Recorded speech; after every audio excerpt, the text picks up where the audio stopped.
Welcome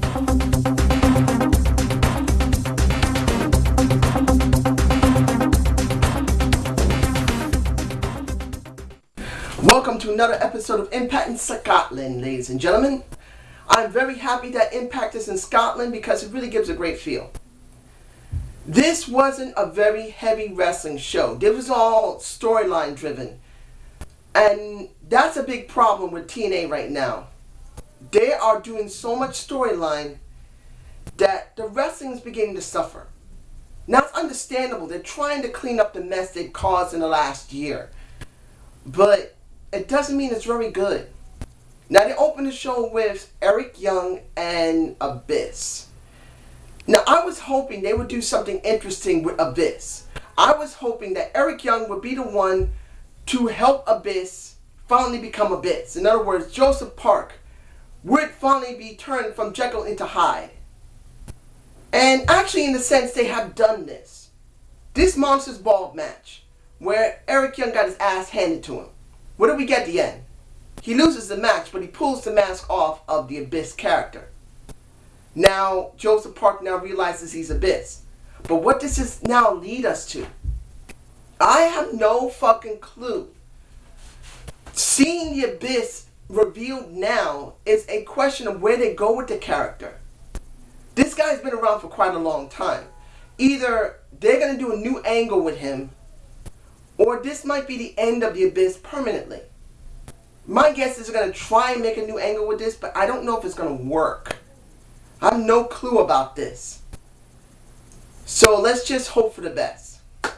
Next, I'm going to get this over with Bully Ray. I wished he had gone away. I've said this so many times in my review. If he had gone away for 2 or 3 months and then tried this stupid angle, the crowd may be more interested. But I'm not interested. I don't even believe the Scotland crowd was 100% interested in this. They cared about Curryman.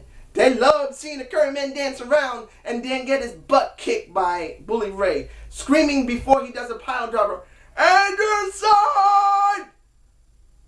He has not changed his look at all. I am bored with him. He was the most dominant heel they had in 2011. Going into 2012. He was a good heel. Then they lost him. When they threw him with Aces and Eights. They really made a horrible mistake with him. Right now he's nothing. And I don't hate Bully Ray. I don't. But I just don't like the character now. They should have just let him go. Take some time off. Come back with his fresh perspective that the crowd would like. Now next week we're going to have a casket match. I kind of agree with Slug Daddy. Unless The Undertaker does it or Kane does it, I don't give a fuck who else does it. He is not The Undertaker. He is not Kane. Abyss you could get away with because he's dark enough of a character that would be understood even if it wouldn't be that good. Sabin and Velvet Sky. I want to get this over with.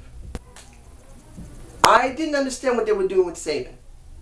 I really didn't understand what they were doing with Velvet Sky. They should have turned her heel a while ago and they kept her face for this. Finally, Sabin says we're done, even though she got rid of him last week. But I want to be known as a great wrestling god as I am, not being bound by the so-called Velvet Sky ball and chain. So I am going to challenge you for a match. You better be there or you're nothing. You're nothing but a coward. Really? This is the best the writers could come up with. It sounds to a point interesting, but I don't believe they're going to do it because Austin Aries is going to get involved in it.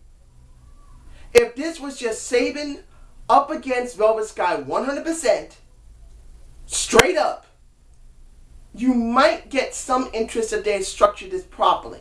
But they haven't structured it properly. I am not totally interested in Sabin. As much as I love the tits and ass of a Velvet Sky, and she's not an ugly woman, she's cute, there's been nothing with her. So we know that Austin Aries is going to be involved in this.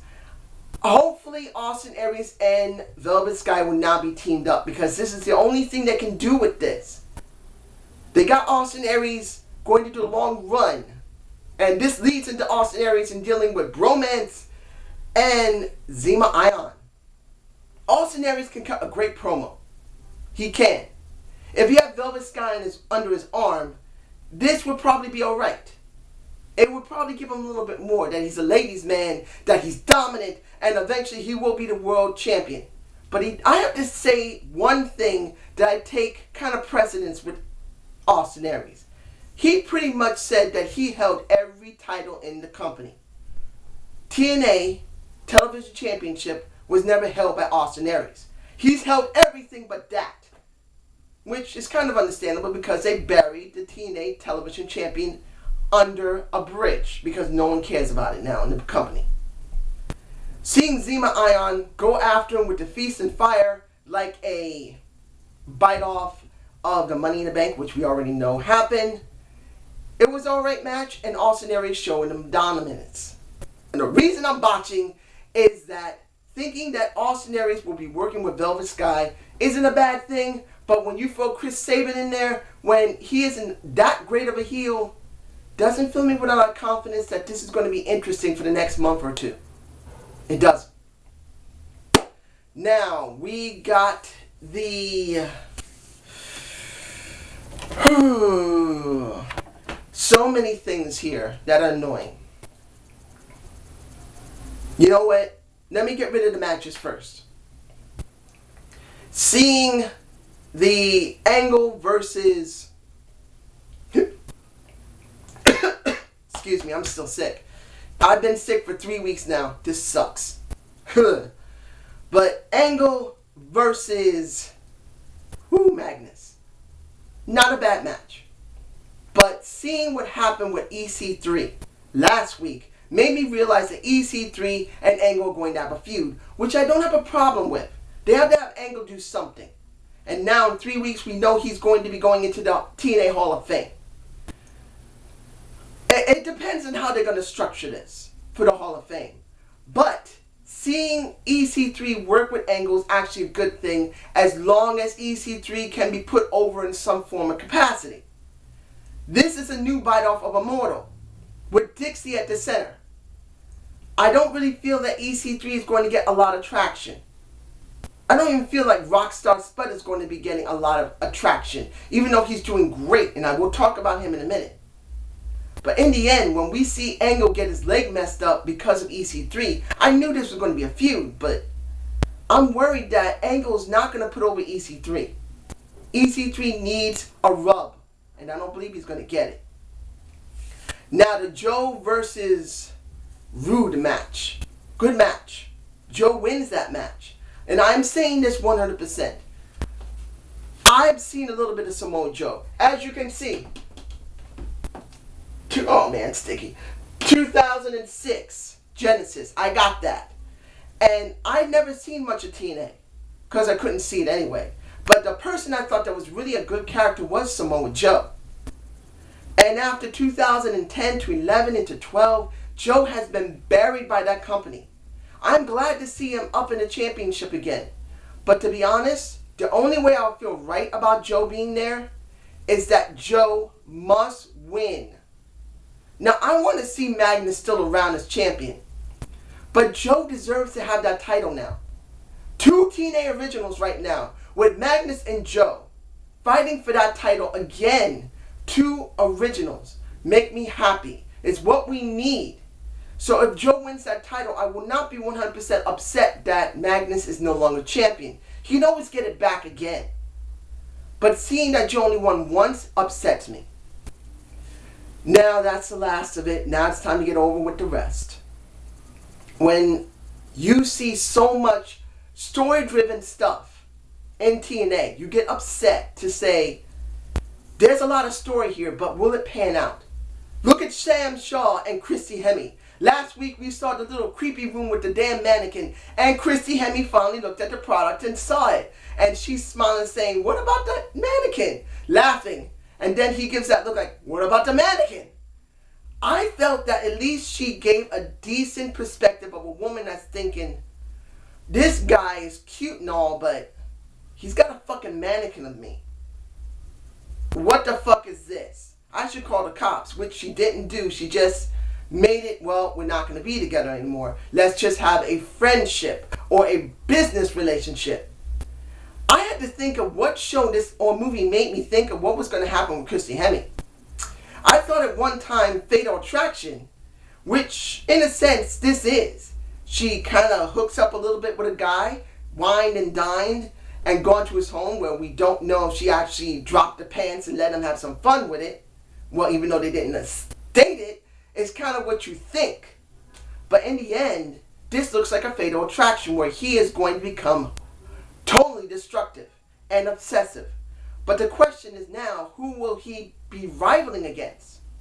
Maybe someone new will come in. Maybe it will be one of the wolves that will be the new eye of Christy Hemme. That would be interesting.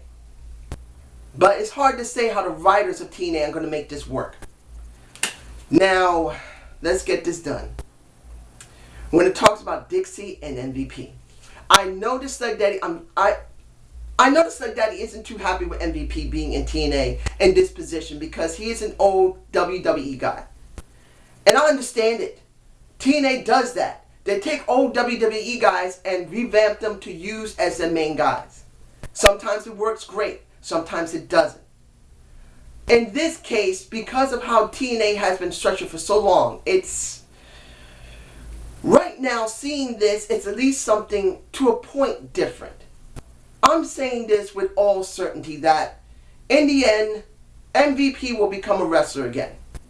But, and I say this as a but, even if you're not totally into MVP, if you don't give a fuck about MVP, he is at least an experienced enough veteran that the two guys that are with him as his enforcers, which are the Wolves, are the best combination you can get right now. They had to bring the Wolves in strong. So they're going to line them up with the most strongest character right now, which is MVP. He could be brought down eventually and let the Wolves be brought up. This could work as long as they understand one premise, that when it comes to TNA, the originals or someone from another company are more important than the old WWE guys. This is my perspective. Let MVP be the investor for a while. Let him have the Wolves as the enforcers for him. Let them have the matches and then get the credibility that they deserve and need. Slowly bring MVP down to a point where he eventually becomes a wrestler again, and leave it at that. It would be the best way to do that. Do I believe TNA is going to do that? I don't believe so. They're going to make MVP way too bigger than he should be.